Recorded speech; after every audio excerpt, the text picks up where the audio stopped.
Olá, tudo bem? Seja bem-vinda ou bem-vindo ao podcast Eco Juruá, um projeto de extensão do Etnolab, o Laboratório de Pesquisa em Etnoecologia, Conservação da Natureza e Ensino do Campus Floresta da Universidade Federal do Acre, em Cruzeiro do Sul. A cada episódio do nosso podcast, vamos falar de temas ambientais relevantes e que afetam a vida da população que vive na região do Vale do Juruá, sempre trazendo informações com base em ciência de qualidade e convidados com muito conhecimento. Então, fica com a gente e aproveite nossa conversa de hoje. Bom dia, boa tarde, boa noite, ouvintes do podcast Eco Juruá.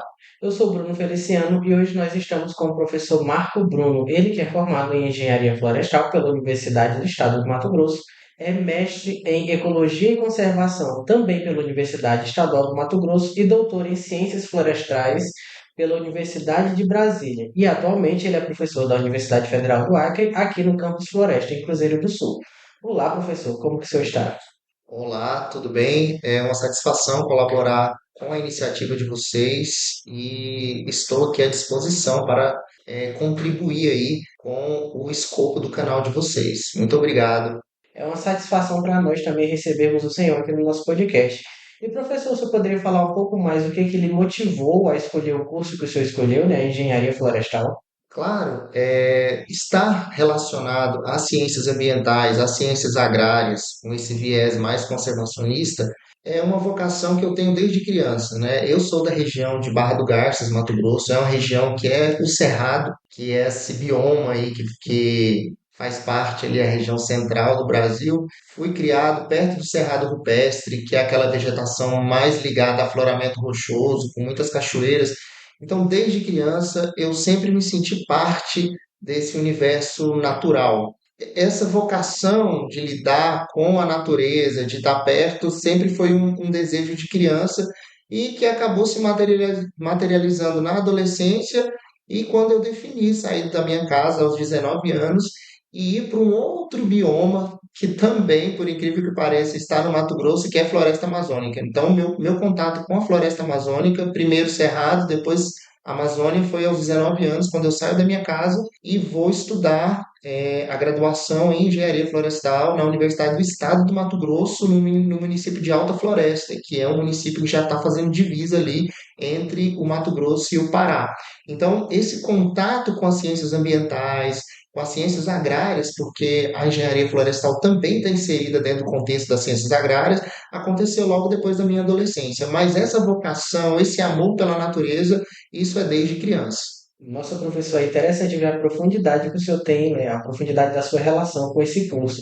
E já se aprofundando ainda mais, o senhor poderia explicar para a gente o que que um engenheiro florestal faz, né? Como ele atua, quais são as atividades que ele exerce? Olha, o engenheiro florestal, ele está ligado a toda a questão de uso de recursos madeireiros. O que que a gente está falando de recursos madeireiros? Recursos que integram uma matriz de produção ligada à demanda por madeira, seja ela de madeira plantada ou madeira nativa. Nós temos também uma vasta região no Brasil que é ocupado por florestas plantadas, principalmente eucalipto, que é uma espécie exótica, porém se deu muito bem aqui nas condições do Brasil e hoje é a principal fonte de produção renovável de madeira. Porém, o engenheiro florestal também está ligado à parte de conservação, que é a conservação de recursos naturais, principalmente de florestas em pé, que hoje a gente fala muito da questão da conservação das florestas para manter a capacidade de sequestro de carbono, de conseguir captar esse carbono que está na atmosfera e diminuir a emissão de CO2 na atmosfera em função da queima de componentes naturais, né? Seja ele de madeira, incêndios florestais. Então a gente trabalha no sentido de potencializar a conservação e, ao mesmo tempo, garantir matéria-prima lenhosa que está praticamente inserida em todo o nosso contexto cotidiano.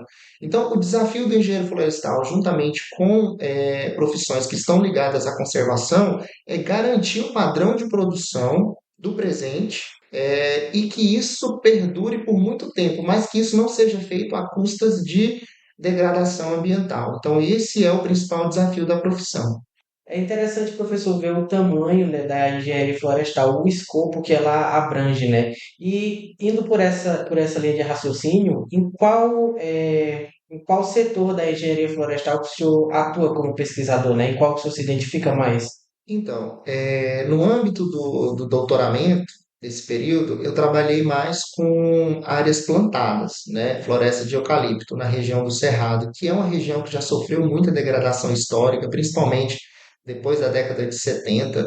Então, é como se fosse a última fronteira agrícola do país, né? Aquele limite entre o Cerrado e a Amazônia. Então, são áreas que já passaram por alterações históricas, então a gente tenta reabilitar. E reabilitar trabalhando uma matriz energética com uma espécie exótica, uma espécie da Oceania, que se deu muito bem nas condições do Brasil, que só nós temos aqui no Brasil solos pobres naturalmente, mas que, se você passar por um processo de correção para trabalhar as características físicas e químicas, você consegue ter uma produção satisfatória. Isso a gente vê com várias commodities, né? Soja, milho, né? Que tem esse destaque. Porém, a gente tem que entender também que existem matrizes diferentes e exigências diferentes. Então, mais para o final do doutorado, eu trabalhei com a parte de silvicultura. Silvicultura vem de floresta, seria cultura de floresta. Né? Silvi é esse radical, né, latino que remete à floresta. E voltado para áreas em que ocorram solos do cerrado, né, os latossolos, que hoje compreende aí mais quase 50% da classe de solo do Brasil. Então foi a parte de fertilidade do solo, de ciclagem de nutrientes e de produção madeireira no âmbito do cerrado, né? Isso antes de adentrar aqui na região amazônica e de fazer parte aqui do corpo docente como professor efetivo da Universidade Federal do Acre aqui no Campus Floresta. Então, essa é basicamente, mas eu falo que eu sou um docente polivalente, né? Eu também trabalho com climatologia, meteorologia, legislação ambiental, um pouco de geografia física, geomorfologia, estudo de paisagem. Então, assim, eu acho que nessa área de docente, a gente tem sempre que se inteirar das coisas e tentar trazer para os nossos docentes, nossos discentes, né, informações relevantes para que eles mesmos possam montar a sua base teórica e possam argumentar da melhor maneira possível. Muito interessante, professor, a sua área de atuação. E já pegando o fio da meada da sua área de atuação, da sua área de pesquisa, o senhor poderia explicar para nós, né, para os ouvintes, o que que é o reflorestamento, o que que significa, como funciona? O reflorestamento, ele entra numa seara em que nós temos situações de muita alteração na paisagem, áreas que eram florestadas e que passaram por algum distúrbio, ou seja, retirada da vegetação original. Nós temos uma lei federal, a 12.651, que é o Código Florestal, em que existem percentuais em que você poderia abrir ou desmatar áreas. Muitos produtores rurais desmataram além do que podia ser feito. Então, existe um passivo ambiental a ser trabalhado nessas propriedades, seja ela em qualquer bioma, né? Bioma amazônico, que tem uma porcentagem menor, ou no bioma cerrado, né? A Amazônia é legal como um todo e nas outras regiões. O reflorestamento, ele busca restabelecer uma área que antes era florestada. Por isso que a gente fala reflorestamento. É uma condição, é uma situação que infelizmente nós temos e que a lei, o novo Código Florestal que foi promulgado em 2012, ele prevê que grande parte dessas áreas que estão alteradas devam ser recuperadas. Então, o reflorestamento entra nesse sentido de reabilitar essas áreas e fazer com que essas áreas possam fornecer os serviços ambientais que anteriormente eram disponibilizados para todos. O senhor acha que qualquer pessoa, né, qualquer cidadão comum, sem nenhuma formação, ele pode atuar no reflorestamento? Ou a gente precisa realmente que para reflorestar uma área degradada, né, precisa ser um atuante nessa área, alguém formado em engenharia florestal, né? O senhor pode dizer para a gente se é possível alguma pessoa conseguir fazer esse trabalho ou se somente com formação técnica? Olha, para fazer basta querer, basta ter essa sensibilidade ambiental, né? A gente sempre fala que nós temos que trabalhar A nossa casa, né? Ecologia é o estudo da casa, é onde a gente mora, não é a nossa casa física, mas é nosso ambiente externo, os benefícios que um ambiente equilibrado pode trazer.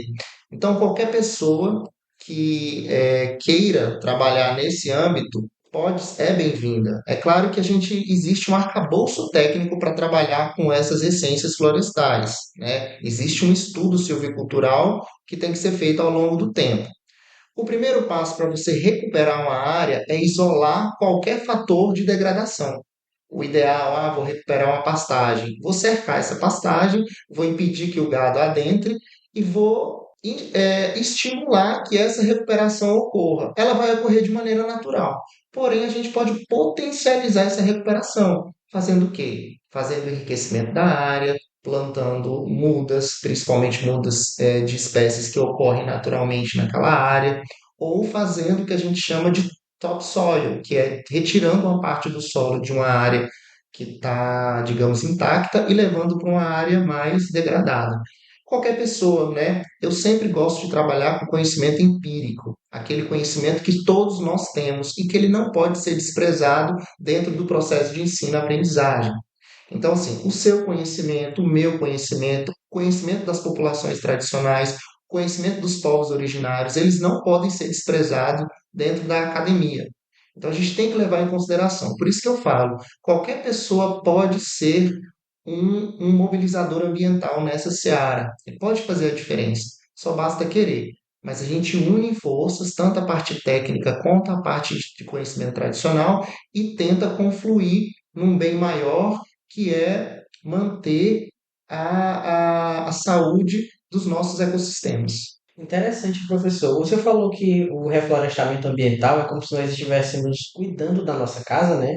Que é o nosso planeta. Então, o senhor poderia responder para a gente se o reflorestamento ambiental ele pode ser um contraponto positivo a essas grandes queimadas, né, que estão acontecendo nos últimos anos, que nós viemos sofrendo com essas queimadas, né? Poluindo o ar, muitas pessoas tendo problemas respiratórios por conta disso. O reflorestamento ambiental ele pode ser um ponto positivo nessa luta, né, contra esse mal que está afligindo o nosso planeta, né, a nossa casa. Olha, a sociedade precisa entender que esse padrão de produção ele não é sustentável. Dando o exemplo da Amazônia, é um bioma que é muito sensível a esse tipo de perturbação, principalmente de queima. É um bioma que não tem condições de se recuperar como o cerrado, que é bastante resiliente ao fogo e que evoluiu com eventos de queima. A floresta amazônica não é a mesma coisa. Infelizmente, a gente tem que entender. Então, esse padrão de produção de derrubada, enleiramento e queima, ele não se sustenta ao longo do tempo. Infelizmente, nós temos uma região com a pluviosidade, com a chuva muito intensa, em que solos que estão descobertos são mais suscetíveis a eventos de erosão. Então, se a gente não cuidar desse bioma, qualquer ação de recuperação vai ser muito mais caro, vai ser muito mais oneroso, tanto para o poder público como para a iniciativa privada. Então, o desafio da Amazônia hoje é tratar a população que vive aqui de uma maneira particularizada, em que essas pessoas tenham condições de se sustentar ao longo do tempo e mostrar que nem todo o padrão de produção funciona para a região centro-oeste e funciona para a região norte. O reflorestamento, qualquer outra medida sustentável, ele tem que vir com ganho econômico, com vantagem social e com responsabilidade. A proposta de reflorestamento ou de recuperação de área degradada, ela tem que vir alinhado a uma autonomia econômica, né, das populações que moram aqui, que vivem aqui e que querem prosperar, na nossa região. Professor, o senhor falou do quão caro seria para realizar o reflorestamento e me fez lembrar de algo importante. As pessoas falam, né, que as queimadas elas são necessárias para o desenvolvimento econômico e o senhor mencionou também que essa forma de produção ela não é sustentável a longo prazo. Então, o senhor poderia dizer para a gente, né, informar para os nossos ouvintes se o reflorestamento ambiental ele tem como andar do lado da economia ecológica, né, se ele pode ser um fator econômico, se nós podemos ganhar, né, com o reflorestamento ambiental. Eu digo que sim. Existem empresas, até aqui na região de Cruzeiro do Sul, que já têm a iniciativa de venda de crédito de carbono. Esse mercado do carbono ele já está instituído no Código Florestal de 2002, de 2012, que eu citei aqui para vocês, que é a Lei 12.651. Existe um mercado de carbono que é a emissão de créditos voluntariamente que um produtor abre mão de desmatar, de preservar, para emitir um título de crédito em que a área dele tem capacidade de alocar aquele carbono que poderia ser emitido. Então, é uma iniciativa moderna, né, que pode ser o diferencial futuro para a região, porque assim, eu não posso propagar uma ideia de preservação e eu não posso deixar essas pessoas aqui passando fome ou em situação de vulnerabilidade. Manter a floresta em pé tem que ser tão rentável quanto qualquer outro tipo de empreendimento de agronegócio ou de commodity, qualquer outra coisa. O negócio de manter a floresta em pé tem que ser rentável e tem que fazer a diferença. E já existem empresas que estão de olho nesse mercado. Professor, hoje, como o senhor mencionou aí, né? Hoje a gente tem uma gama muito grande de áreas que estão degradadas, de pessoas que vivem nessas áreas. Então, como que a longo prazo, né, a médio prazo, as empresas elas podem vir recuperar essas áreas degradadas, né? E ainda assim, com a preservação ambiental, as pessoas que vivem nessas áreas, elas têm algum retorno financeiro, alguma forma de se sustentar. Hoje, o mercado de carbono ele opera em duas vias. A primeira via são áreas intactas, áreas que não houve nenhum tipo de degradação. É como se a gente entrasse em uma floresta e não houvesse nenhum tipo de intervenção humana, não tivesse retirado nenhuma árvore. Entretanto, nós temos áreas que estão passando por um processo de recuperação. São áreas que foram desmatadas, áreas que eu tenho de pastagem degradada, que é uma realidade latente, principalmente aqui na região amazônica. Áreas que foram abandonadas e que não se sustentam ao longo do tempo. Então, o mercado de carbono ele opera em áreas intactas, onde eu já tenho áreas que têm capacidade de sequestrar carbono atmosférico, e eu tenho uma área que eu vejo que ainda tem muito a ser explorada, que é o que a gente chama de restauração e recuperação, que são áreas que no momento, num primeiro momento, estão sem a cobertura vegetal, mas à medida que você entra com o plantio de espécies, com enriquecimento, essa área sai de um tempo zero e passa a acumular carbono ao longo do tempo. Por quê? Porque à medida que essas árvores vão crescendo, vão ganhando incremento em diâmetro, elas vão ficando mais grossas, aquele estágio inicial, digamos que era 1x, depois de 5 anos está 5x. Então, assim, há um crescimento gradativo no ganho de biomassa. Então, se eu estou aumentando biomassa, eu estou conseguindo sequestrar esse carbono. Então, existe um ganho ambiental muito bom. Então, são duas vertentes: aquela área intacta e aquela área que está em processo de recuperação. Porém, para que isso aconteça, a gente tem que ter estoque de mudas, a gente teremos, né, o poder público, a iniciativa privada, tem que investir na produção de mudas, no treinamento de mão de obra, na aquisição de infraestrutura para montar viveiro, porque precisa atender essa demanda. Professor, o senhor mencionou da reabilitação das áreas, né, para poder ter um ganho econômico também, ter o sequestro do carbono, e é um ganho financeiro realmente que vai contrapor essa produção, né, de queimadas, a produção que vem com base nas queimadas, né? Só que o senhor poderia dizer para a gente se essa reabilitação, né, em prol do crédito de carbono, além do ganho econômico, se ela também pode ser utilizada como uma forma de combater as mudanças climáticas? Essa ideia ela vem confluir totalmente com o ideal de diminuição de impactos antrópicos sobre os recursos ambientais.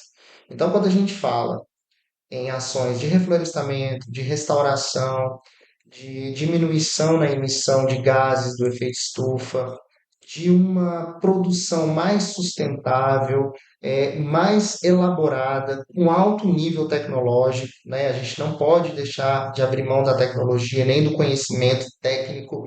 Isso diminui pressões sobre a vegetação nativa, sobre recursos hídricos. A gente sempre tem que bater na tecla da vulnerabilidade dos recursos hídricos, porque hoje a gente tira muita produção, mas essa produção está a custas de irrigação. Então a gente tem que pensar nisso futuramente, se a gente vai ter água para sustentar todo esse nível de produção. Então, mudanças climáticas, a gente tem que analisar num cenário a curto, médio e longo prazo. O que eu tenho a curto e médio prazo? Eu tenho alterações, principalmente no padrão de circulação de chuva, no padrão de temperatura. Então, a gente tem que pensar ou cessar esse padrão de alteração que a gente tem na cobertura vegetal, principalmente no Brasil, e quando a gente propõe iniciativas é, diárias que pode captar esse carbono, a gente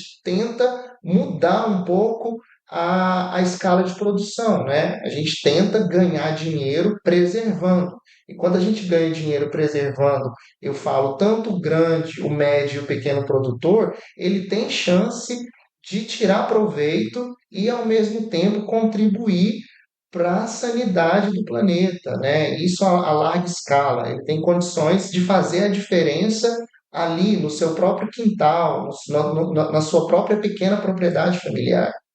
Então, entrando sistemas agroflorestais, reflorestamento, tudo isso vem a garantir soberania, segurança alimentar e fazer com que com que todos, a sociedade civil, o setor público, tenha noção de que as suas ações podem vir a contribuir para o futuro aí, de uma humanidade que quer viver com qualidade aí nas próximas décadas, nos próximos 100 anos aí, a gente pensa, né? Então isso é importante. Professor, tudo isso é para quem não está estudando sobre, né? Nós que estamos nessa realidade, estamos acostumados com o meio de produção proveniente das queimadas, né? As pessoas olham para o crédito de carbono, para o reflorestamento e não entendem como isso pode trazer benefícios para elas. Você acha que, para poder explicar melhor, você acha que isso é realista, é fácil de ser implementado? Porque só para quem está olhando de fora e não entende muito bem, parece ser uma realidade utópica. Você pode mostrar para a gente como funciona de verdade, explicar melhor? Se pode ser implementado mesmo? Essa é uma boa pergunta você falar, porque quando a gente aborda essa temática, parece um assunto longe da nossa realidade. Mas nós já temos fazendas aqui na região do Acre em que quem está vendendo crédito incentiva moradores dessa região que já estão lá e já têm o título de posse da terra a cessar qualquer tipo de queima, de abertura de novas áreas em função da queima de áreas, né? Ou da derrubada, ou da conversão de áreas em que era floresta e passar a ser, por exemplo, pasto. Não é uma tarefa fácil. Aí você está falando de produção tradicional, né? Além de ser uma produção tradicional, vende-se a ideia de que a riqueza ela só vem em função de padrões de produção já consagrados na mídia, já consagrados na forma de produzir. Eu acho que quando existe o desafio maior hoje da produção sustentável é sair daquela ideia meio utópica e transformar isso numa coisa mais realista, mas de fato sendo operacionalizada. Eu posso te dizer que isso ainda não aconteceu, mas já existe uma semente sendo germinada, né? Existem empresas que já incentivam pequenos produtores a, a utilizarem alternativas para uso da sua área, da sua pequena propriedade, no qual o poder público incentiva esses pequenos produtores a trabalhar a sua terra sem que seja necessário converter novas áreas. Principalmente quando ele tem uma criação, por exemplo, um gado, né? Não tem como eu deixar essas populações em situação de vulnerabilidade. Mas a gente precisa mostrar alternativas e também trabalhar com o que eles já têm a tradição. É mandioca, é feijão, é milho. Ah, eu não vou na cidade, mas eu quero ter a minha roça de subsistência, que faça isso de uma maneira correta, de uma maneira sustentável ao longo do tempo. Então, isso é o maior desafio. mas essas empresas também querem inserir essas populações locais nessa seara, nesse âmbito de produção, nesse âmbito de negociação de créditos. E isso já está acontecendo, inclusive aqui no estado do Acre. Muito interessante, professor. E como nós da sociedade civil, né, como um cidadão comum, ele pode contribuir para essa mudança, tanto para o incentivo do reflorestamento ambiental, né, ou para o incentivo da manutenção do crédito de carbono, para essa nova economia. Como que nós, cidadãos comuns, que não estamos ambientados com essa área do conhecimento, podemos contribuir? A sociedade civil, eu me incluo, você, todos os ouvintes estão incluídos nesse escopo, né? Nós somos agentes da mudança. A gente trabalha com educação ambiental, a gente trabalha com os nossos acadêmicos. Existem desafios a serem superados, mas é importante que cada um de nós tenhamos a nossa consciência ambiental, em que o nosso padrão de produção presente, ele não é sustentável para o futuro. É desafiador porque todo mundo quer ter os benefícios de viver na vida moderna. Porém, a gente tem que entender que talvez chegue um dia que a gente vai ter o dinheiro, mas não vai ter o bem lá no mercado. E toda essa matriz de produção, ela de certa forma, hoje, ela não é sustentável. Não vai ser uma mudança que vai acontecer do dia para a noite. A gente vai ter que incluir essa pegada sustentável, essa pegada ambiental dentro do nosso processo de produção. Países da Europa já adotam medidas mais sustentáveis. Porém, a gente tem que entender que nós estamos em outra realidade, em outras circunstâncias. Mas, se cada um começar a pensar de maneira diferente e fazer escolhas responsáveis, eu falo, é o papelzinho que você joga do seu carro, né? É a latinha de cerveja que você arremessa de refrigerante. Tudo isso é uma ausência de consciência ambiental e ela deve ser trabalhada. Então, nós, difusores de ideias corretas, né? De ideias que são respaldadas por um senso crítico, por estudos científicos, nós temos a obrigação de propagar essas ideias de uma maneira sensata e de maneira responsável, para que cada indivíduo, que cada cidadão ou cidadã saiba da sua importância, porque você faz parte desse conjunto de meio ambiente, de condições físicas, químicas e biológicas. Você é parte do processo e tem responsabilidade comum, igual a todos os outros. Professor, a nossa conversa foi muito interessante. O tema que o senhor abordou, ele foi bastante contributivo, né, para a nossa sociedade, para os ouvintes que estão aqui. E eu gostaria de perguntar se o senhor tem considerações finais, as suas palavras finais que o senhor gostaria de deixar para os nossos ouvintes, né? Uma frase de motivação que seja.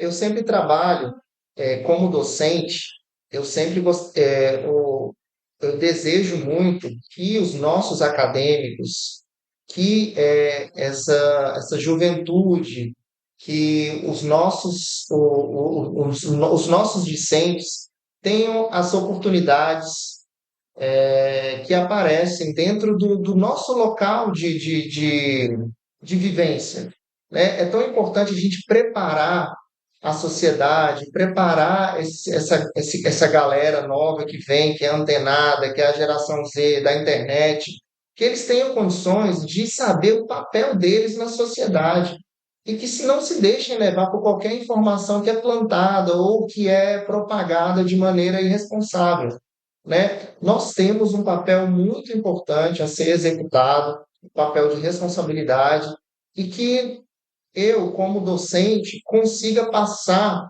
para os meus discentes essa importância de fazer a diferença, sendo ali nas pequenas ações e preparando toda essa galera para uma coisa maior, para o protagonismo que vem aí logo à frente. Existem oportunidades de empregos, oportunidades dentro da área ambiental, em que um profissional qualificado, principalmente aqui do estado do Acre, especificamente do Vale do Juruá, que entende melhor a realidade local, tem condições de fazer a diferença frente a qualquer outra pessoa que venha disputar qualquer vaga de emprego. Então, a gente quer formar profissionais, quer formar uma sociedade mais consciente e ligada à importância de manter a, a saúde do nosso meio ambiente, mas também, ao mesmo tempo, ter a oportunidade de viver bem, de ter uma moradia digna, de ter um salário digno e que isso possa ser perpetuado aí para as suas gerações futuras e para a sociedade em geral. Essa é a mensagem que eu tento trazer e que a gente tenta trabalhar diariamente para que isso possa ser executado. Então, meus caros ouvintes, nós estamos chegando ao fim de mais um episódio. E para você que quer ficar por dentro de todos os episódios que nós soltamos aqui, nós temos o nosso Instagram, EcoJuruá. Você pode nos seguir nas nossas redes sociais, né, no nosso Instagram, que lá nós estaremos divulgando todas as vezes que nós publicarmos novos episódios. E vocês também podem nos seguir aqui no Spotify para vocês saberem, né, todas as vezes que nós publicarmos um episódio, você ser notificado e vir participar dessas conversas que nós temos aqui. E é isso, pessoal. Tenham um bom dia, boa tarde ou boa noite.